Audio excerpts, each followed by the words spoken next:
In today's episode, I interviewed Tracey McBeath, a mind and body health coach who helps people get clarity about their health and discover lasting change.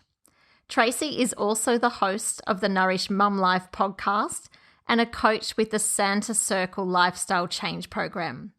Tracey and I talked about how she built her health coaching business, her career prior to setting up her business, and her advice to others interested in becoming a health coach. I hope you enjoy the interview. Welcome to the Relaunch Your Career podcast. I am your host, Leah Lambert, career and interview coach and founder of Relaunch Me, where we help you find the work that you were meant to do.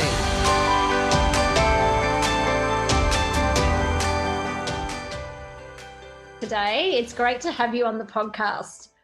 Thanks so much, Leah, for inviting me. I'm really excited to be here. I would love you to start off, Tracey, by telling us a little bit about your current business and the work you do as a health coach and how you help people improve their health. Yeah, so currently I do have my own business, just Tracey McBeath Health Coaching. And I guess my business is around, helping people improve their health, but lifestyle related health changes. So, metabolic illnesses such as improving things like type 2 diabetes, high blood pressure, obesity, fatty liver, all those things that we know are caused primarily from lifestyle, in terms of eating, too many foods that aren't really we're not designed to eat. So, processed foods, not really moving enough, all those sort of things, stress, lack of sleep, all those things that sort of play on our health. So how long have you been working in your business? Was it something that you started sort of on the side of another business, or how did it come about?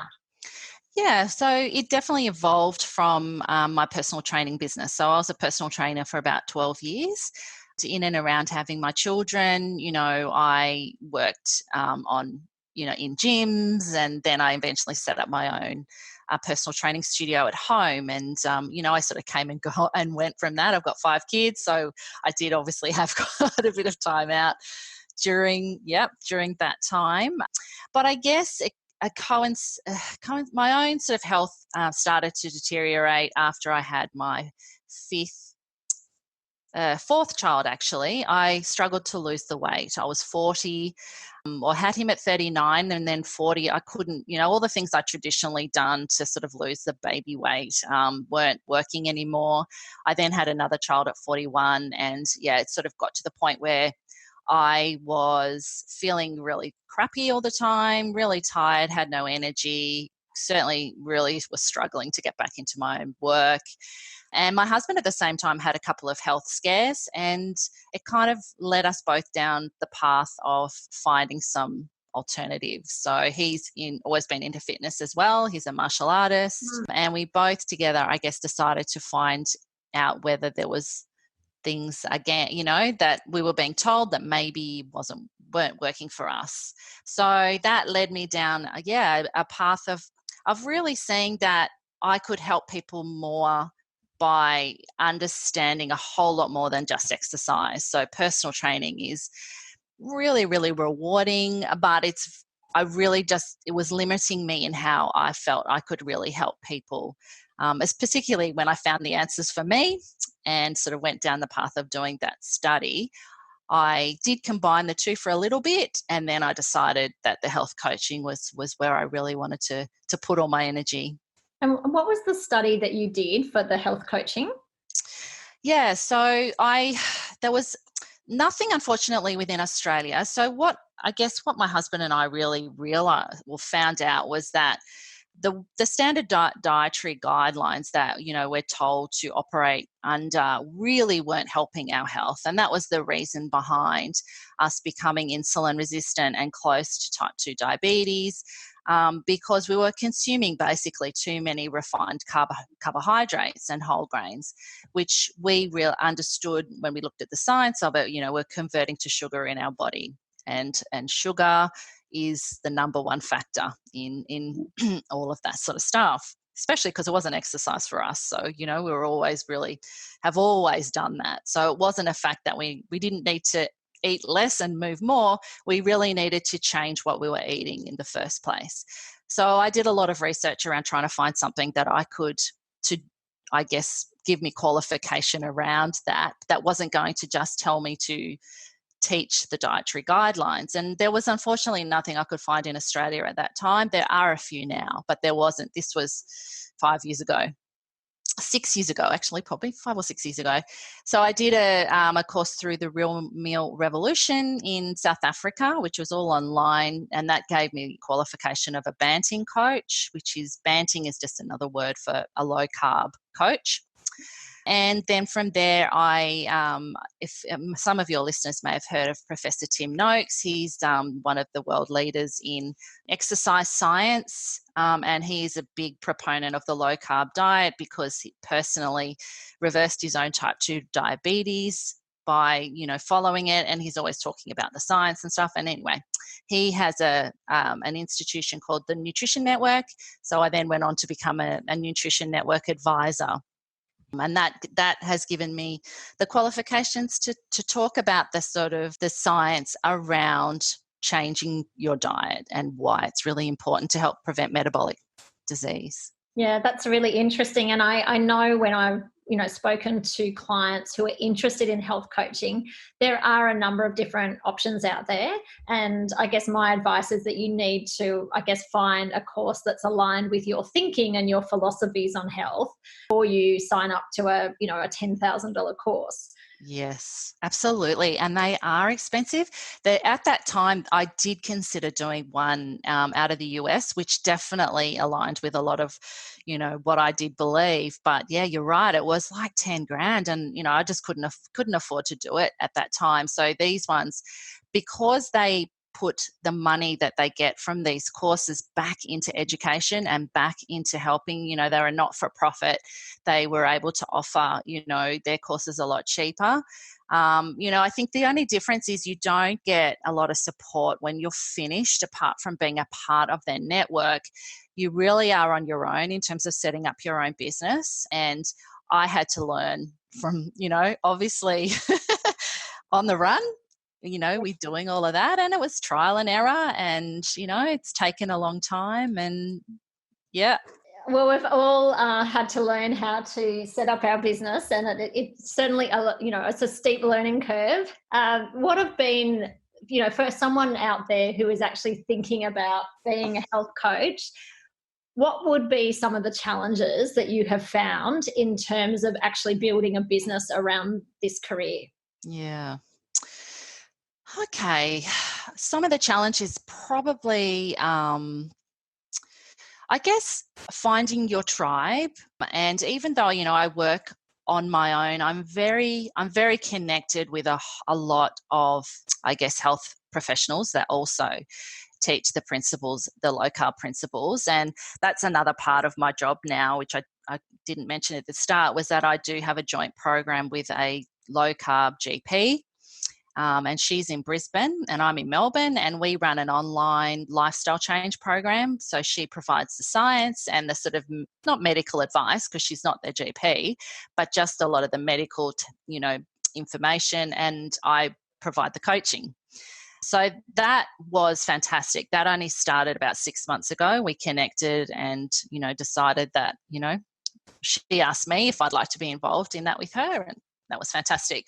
So it was, I guess, taking the time to build the relationships and build the connections. And yeah, and I think too, for me, it was definitely having to accept that money for me, it had definitely took its time to make an income. I mean, I was only part-time because, and I probably always will be part-time with my 5 children and around, yeah.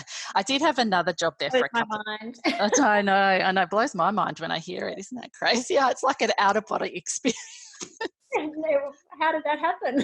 How did that happen? I don't know. I can't believe I was pregnant 5 times. Well, yeah, crazy. Anyway, but just having patience, I think, in yourself, patience in, I guess, the income, thinking I think we get caught up in how we think it should play out, and that we should be earning, if we're not earning X amount of dollars, but then we're not doing it right. Or, if we don't have X amount of clients, is, I think letting go of a lot of that was really, really helpful for me. And that a lot of that came about with me having to learn that what I actually knew when I started coaching wasn't enough, because I had women, because most of my clients are women, but I had women sitting in front of me who had been binge eating for 50 years, or some just really a really dysfunctional relationship with food.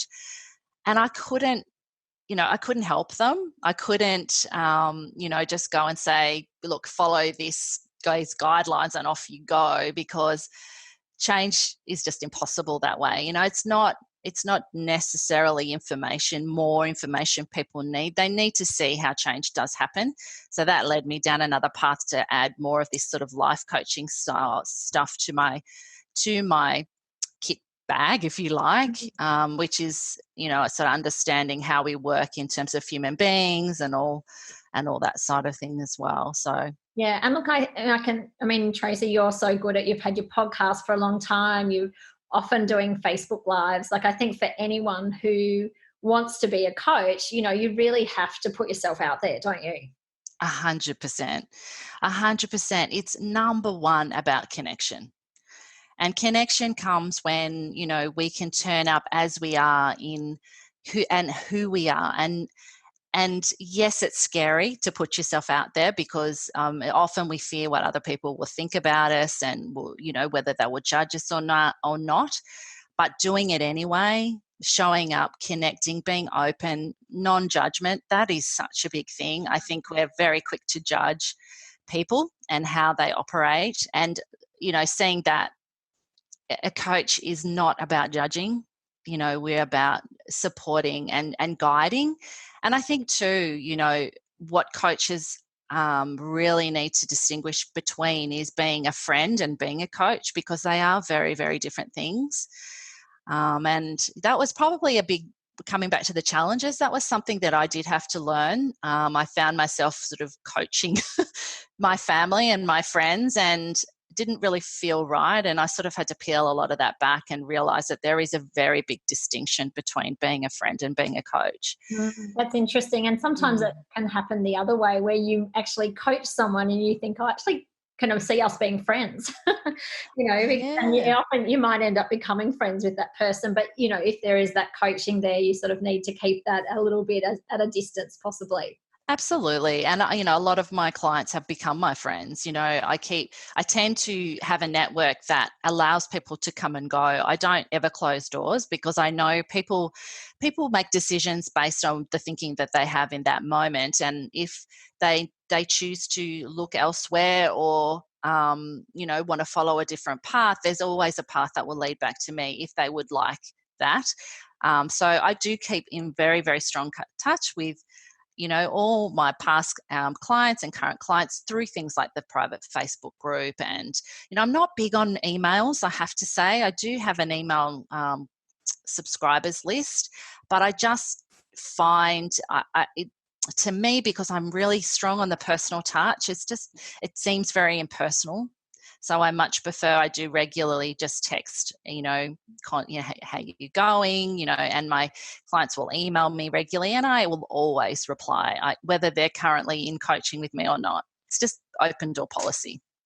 Yeah, and look, that's how it has to be. And I the way I sort of explain it to people who are considering coaching is that if you are doing work that uses your natural strengths and that, you enjoy, then that will lead to great work, and that will bring clients in.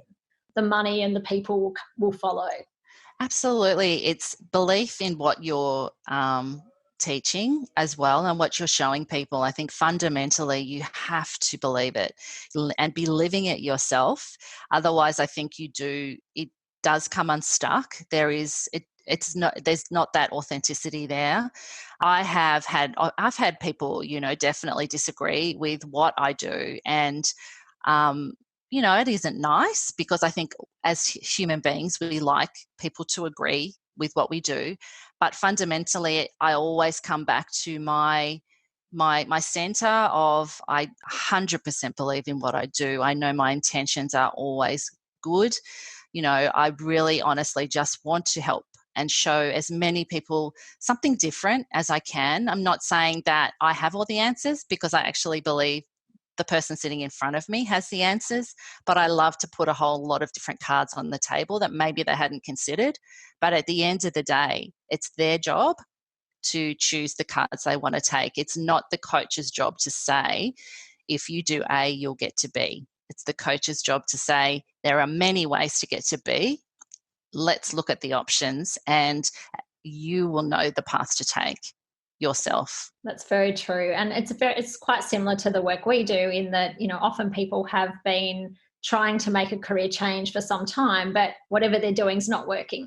So I guess it's our job to give them some alternative ways of looking at it, and, options that are there, but we can't force them to actually take that advice and put it into practice. Yeah, absolutely. It's like, the way I coach has changed so much over the last even, probably 18 months. And, I think we need to evolve. We need to allow ourselves to evolve. And, I don't come with a tick box or a checklist.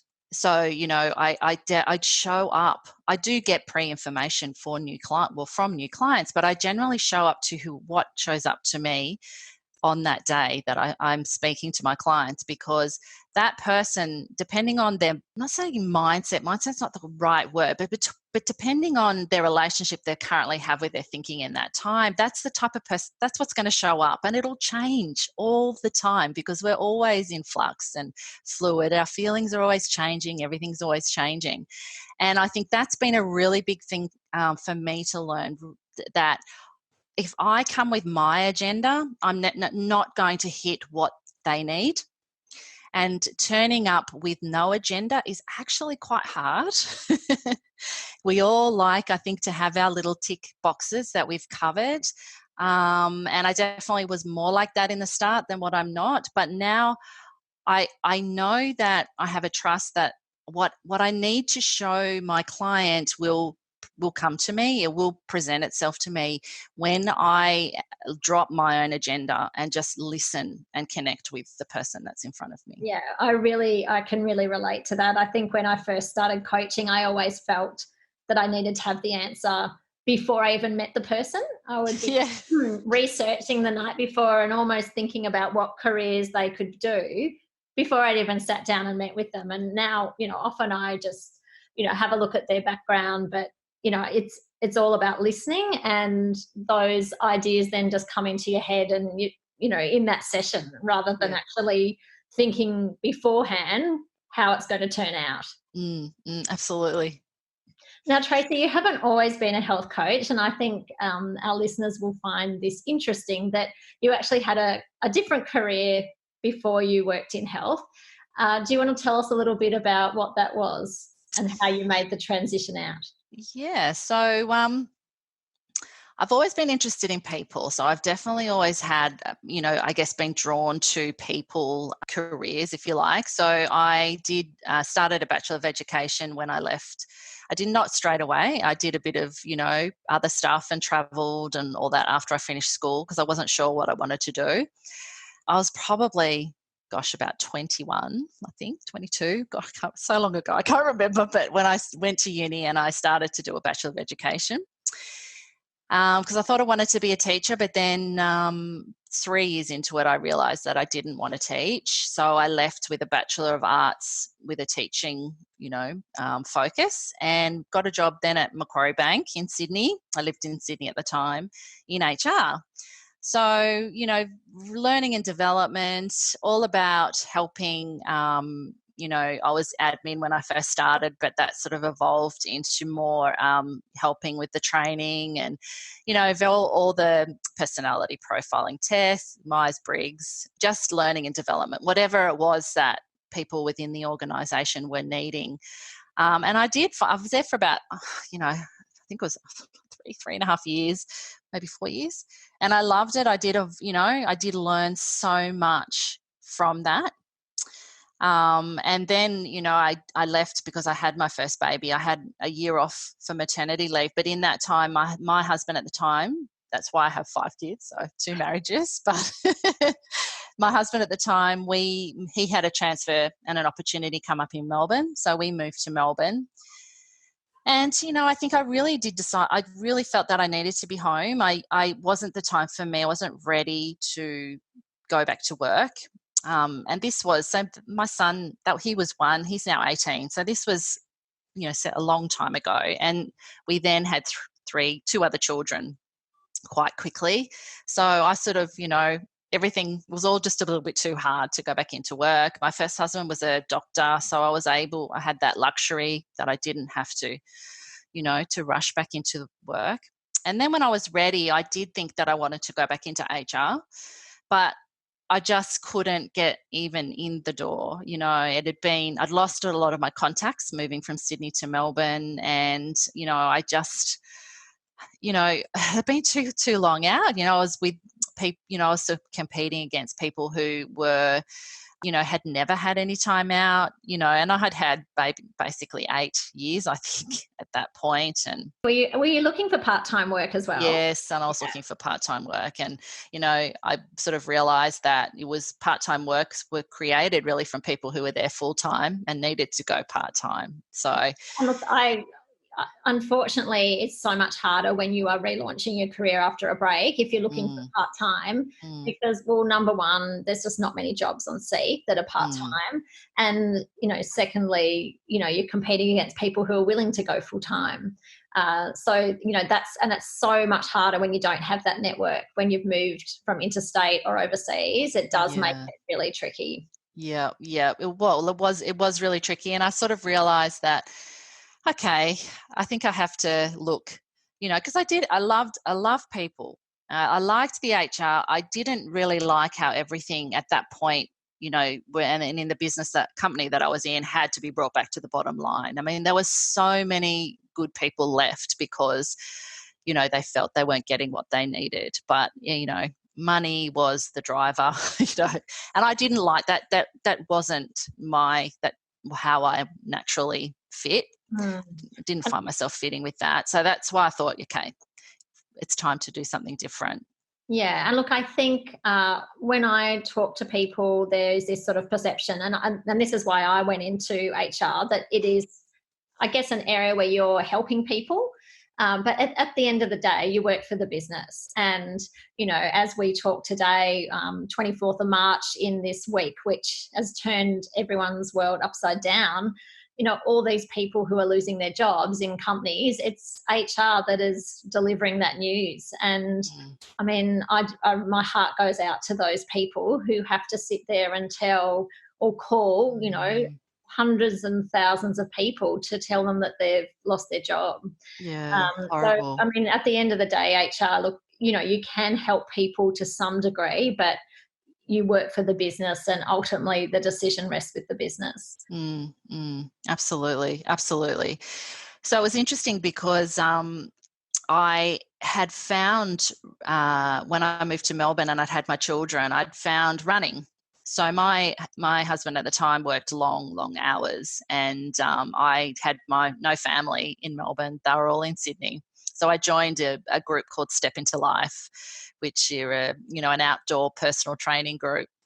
And I really enjoyed it. I really got into running. I started running half marathons. As soon as my ex-husband walked through the door, husband at the time, I would give him the kids and off I would go, and my headphones in. And it was my only time that I could truly have peace from my family, my kids and everything. And, anyone who's a mum knows that it's really important to have that space, obviously, as well. So, yeah, I just got really into running, and I think someone might have been the personal trainer that ran the group. He just said to me, you should become a personal trainer. Why don't you do this? And, of course, I did the first reaction. Oh, no, I couldn't possibly do that. Oh, no. And then, and I let that pass. I started to think, well, maybe I could. And so I looked into it, and so I ended up getting my personal training qualifications, and And that started, and I didn't do the step into life. Wasn't interested in buying a franchise, but I worked in like big gyms, big studios. Gosh, I took all the spin classes, and obviously I had a lot of clients. It was really good. They used to call me the smiling assassin because I just I just would smile, but tell them to do another 50 burpees or whatever, and they would do it because I never yelled. I don't yell. It's not my style. So and that's how I moved into the personal training, and it worked so well around my kids. I could just, if I needed to take time off, I did, and they would always have me back. And eventually, I moved from one side of Melbourne to the other side of Melbourne. And that's why I thought, maybe I need to start my own studio at home and just really tailor it all to suit my hours. And and look, at that type of business, it's such a great way to, you can see clients in the evenings or on the weekends. So, I find the same with my business. I can basically plan around the family activities and see people whenever I like. Yeah, it's good, but it also has its challenges because you are always up very early. I mean, the number of 5 a.m. starts, that eventually killed me when I was getting up to my kids as well. And you're either sort of working early and late. Like I just sort of felt there. A lot of it was tied into my own health not working for me as well, but I was just perpetually tired. Mm-hmm. I just didn't feel that, I could get a break. It was just burning the candles at both ends. And of course, then I had my kids and in the day, and can't just go to bed and have sleep. Like it was, that's eventually, I guess, what sort of led me to. That's very consistent with feedback I get from clients looking to transition out of the personal training industry. Is that you're at work early in the morning and late in the evening, and then you have this big gap during the day, unless you're in the corporate market where everyone else is at work. That's right. That's right. It sort of suggests to me it's a bit of a young person's industry, I guess, unless you have the benefit of running a studio and can employ other people. You agree with that? Definitely. But then the benefits of having someone a little bit older are so fantastic too, like that was definitely, the older I got, I'm 46 now. I mean, it was just, I became more popular in a way because I think, the 20-something skinny, never had kids telling you what to do kind of just doesn't sit with a lot of the market. So I definitely, I think if you can work out a way to stay in it and you're really passionate about it, I mean, there's definitely a market there for the older personal trainer for sure. Yeah, and I guess I wasn't sort of insinuating that it's more, I guess, if you want to work in it full time, isn't it? And you have to see people, to work to maintain your income. Yeah, the guy that I used to work with, he had a massive studio in was Ringwood, and he was an accountant, but fell in love with personal training, decided to go for it, buy the studio, run it. I think he lasted 5 years in the end because he just couldn't say exactly that. It just was very hard. He did employ a lot of people, but that gap of the midday, and he ended up selling and going back to accounting because he had to feed his family. And, at the end of the day, the money does come into it, doesn't it? It does, and it will in the future as well. So Tracey, what advice would you have for someone who's thinking about, potentially setting up their own business as a coach? Not necessarily, maybe as a life coach or a health coach. What would you suggest would be some things that they need to think about based on your own experience? So I definitely think, making connections is really, really important, and give yourself time to do that. I mean, I started my podcast over 12 months ago now, and I'd have to say it was the best decision I ever did for my business because as I said, being on my own means you do have to step out and make the effort to make the connections and the contacts because they're not going to come to you. And I think maybe when I first started, I thought that might, well, why aren't they coming to me?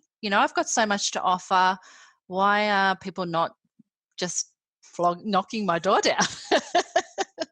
And then I realized that, yes, obviously, you have to reach out to people, and don't be afraid to do that. You might get knockbacks, but most people are really, really willing to help. And I approached people for my podcast that I was really interested in learning how they did things, what they were offering, and I really wanted to make a connection with them. And having done that has meant that I have gotten to the point now where I just have such a great family, a great tribe, great lot of support, to the point where, it led me to the idea of running my first summit, which is, a female only summit. It is designed to help people make the switch to low carb, but it's much more than just that. It's more holistic around health. And, I put the word out to my contacts that I'd made primarily from my podcast, asked them if they'd like to be speakers, and it's all virtual, thank goodness.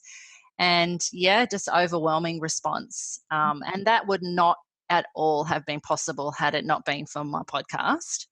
So I think you just need to, number one, you need to have patience, and you need to, realize that not everybody will open the door for you, but that's okay, because it really is one door closes, another door opens.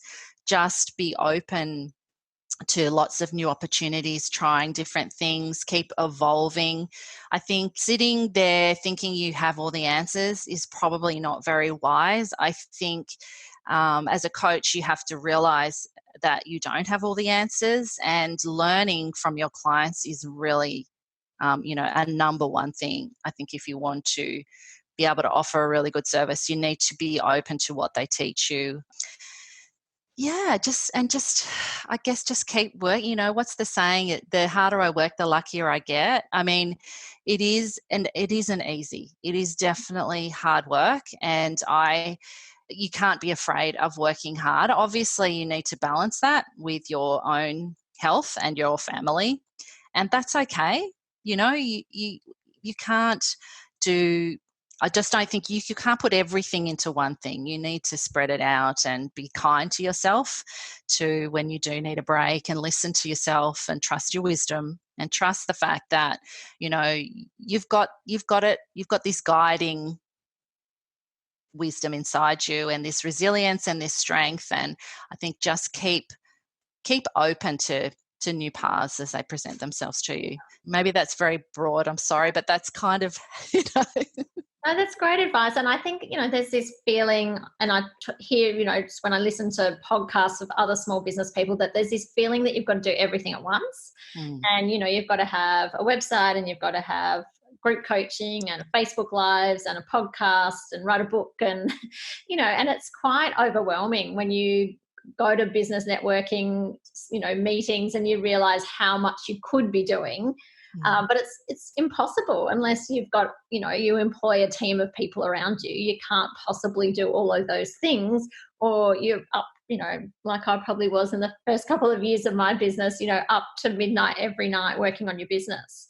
Yeah, and that's so true. I've spoken to one of my colleagues the other day, and she was saying, because she reached out to a marketing agency, and they've listed all these things that she should be doing, and she just goes, I just don't, I want to help people, but I can't do all that. And you're so right. There is, everyone's got the answers. All right. You must be doing this. You must have a massive subscriber list. You must do the podcast and the website and everything you said, and have a really good Instagram following, and have private. As you say, if you've got 5 people working for you, go for it. But if it's you just need to take one step. You just take one step and bite off a chunk. You'd never, ever eat a whole elephant if it was put in front of you. Okay. That's the analogy I like to use. Because, it's like when people change their lifestyle, it's not going to happen overnight. You cannot do everything at once unless you really don't, because you're setting yourself up to fail. It's about just one step at a time, breaking off one bit, get your handle on that, and then trust the next step.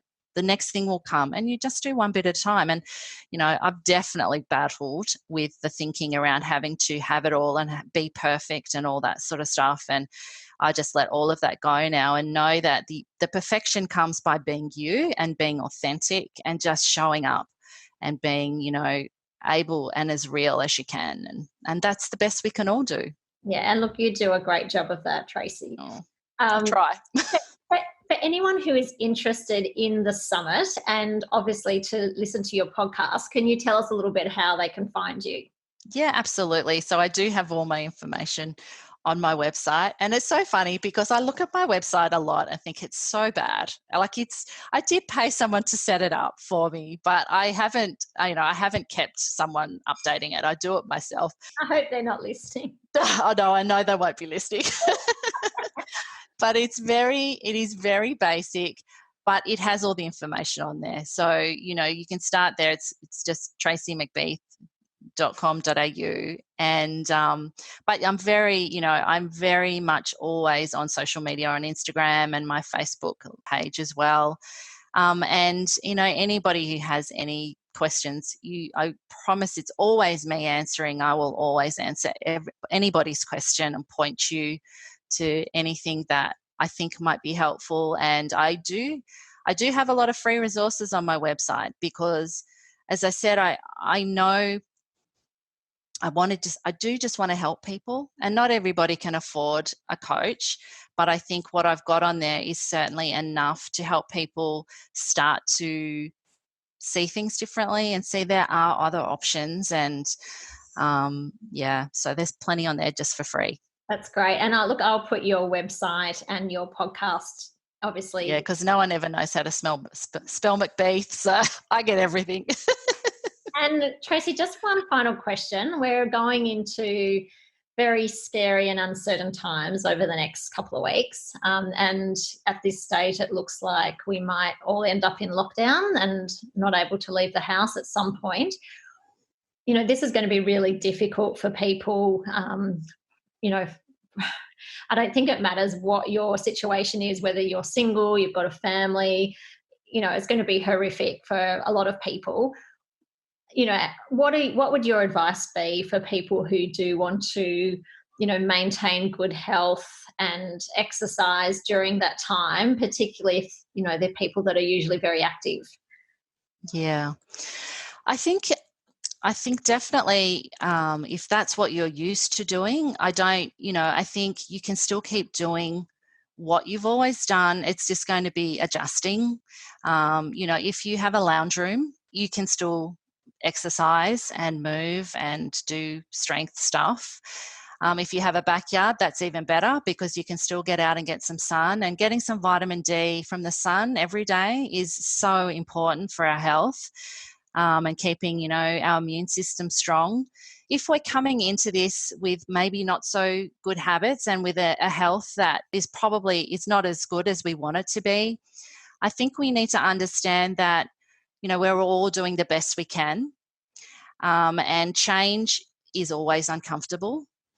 And the more we see that it's this acute phase of what's being asked of all of us is going to be uncomfortable for everyone, but it's temporary. And once we adjust, we will start to feel better naturally. I think that there's no rules about how we should be feeling. Now we all are feeling a bit scared and all feeling anxious. And obviously everyone has their own individual situations that we're dealing with, but the human spirit is the human spirit. And underneath all of that is a natural resilience and a natural strength that we can tap into when we can see that we've got it. So trust that we all have it. Trust that anything new is uncomfortable, but it will start to feel better. And when you start to feel better, you will see so many more opportunities and different things that you will be able to do. Mm. I mean, I think it's amazing how many people already are moving there to offering online things. And, I think too, we have to adapt, but we have to also see there's opportunities. Yeah. And, you're doing the best you can. The last thing you need at the moment is to be judging yourself and to be being harsh on yourself. You need to be compassionate and hold yourself in comfort like you would your children. That's excellent advice. And, I think we can only control what we can control. We can only focus on that. And it's this unknown that's probably really scary for people I guess it might even be that once we actually go into full lockdown, if we do, then we know that that's happened and that's going to stay like that, rather than wondering what's going to happen next. That's right. That's right. Yeah. Yeah. Well, look, thank you for joining me today, Tracey. It's been lovely to chat with you, and good luck for the next couple of weeks or months. Let's hope we all get through this okay. Yeah, we will. Thank you, Leah. It's been so great to be on here. Thank you for letting me, share my little bit of insight, and, we will be okay. And, I think I said, if we try and sort of focus just on each day, one step at a time, and ride the waves, we'll get there. Thanks, Tracey. I hope you enjoyed this episode of Relaunch Your Career. If you did, please subscribe, share with your friends, leave a review, or connect with us on social media at Relaunch Me Career Consulting. If you have any questions about the episode or the work that we do, then contact us via the website relaunchme.com.au. Thanks for listening. Have a great day.